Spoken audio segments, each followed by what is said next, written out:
Història de Xixona al carrer. La victòria dels agermanats.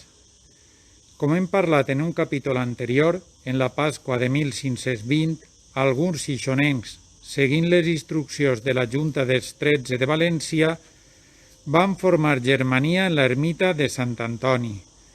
Malgrat que eren minoria, van acordar fer públiques les seues reivindicacions d'aconseguir més quotes de poder de les classes populars.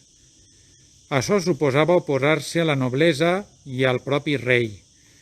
Durant la resta de 1520 i la primera meitat de 1521, a Xixona es va mantenir un equilibri realment inestable, mentre que al Regne de València les postures es radicalitzaven.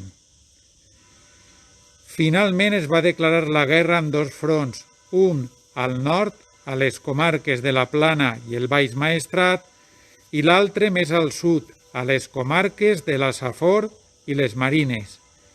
En el sud, una batalla clau es va produir el 25 de juliol de 1521, prop de Gandia, on els agermanats van obtenir la victòria. Dia després van assaltar les moreries de Gandia i Oliva, ja que, segons els agermanats, els moros defensaven els interessos dels seus senyors.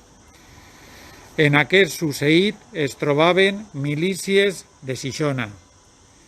D'allí van retornar a la nostra vila, però en unió als agermanats d'Alcoi i Penàguila van assaltar la moreria de Cocentaina. Possiblement van arribar a Xixona el 30 de juliol. Venien molt envalentonats i segurs de la seva victòria i van donar un dia per a la rendició.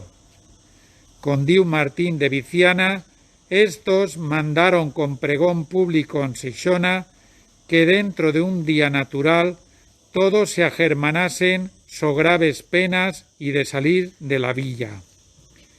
El plaç va acabar avui 1 d'agost, és a dir, fa 500 anys. Com la resposta va ser negativa, els partidaris del rei es van refugiar al castell. Els agermanats van conquerir la vila i van pujar al castell, com diu el cronista Martín de Viciana. Después combatieron en el castillo de la villa y le tomaron a fuerza de armas. Echaron fuera del castillo a Mosén Juan Roldá, caballero alcalde puesto por el rei. Després de la victòria, com diu el cronista, alzaron la bandera de la Germanía en la torre de Santa Catalina, voceando «Victoria, victoria», como si lo ganaran de enemigos. Deixem ahir els agermanats celebrant la victòria sobre el rei, però com es sol dir a Xixona, després vindran les retornades, però això és una altra història. Si vols saber-ne més, busca en Facebook la pàgina Cronista Xixona.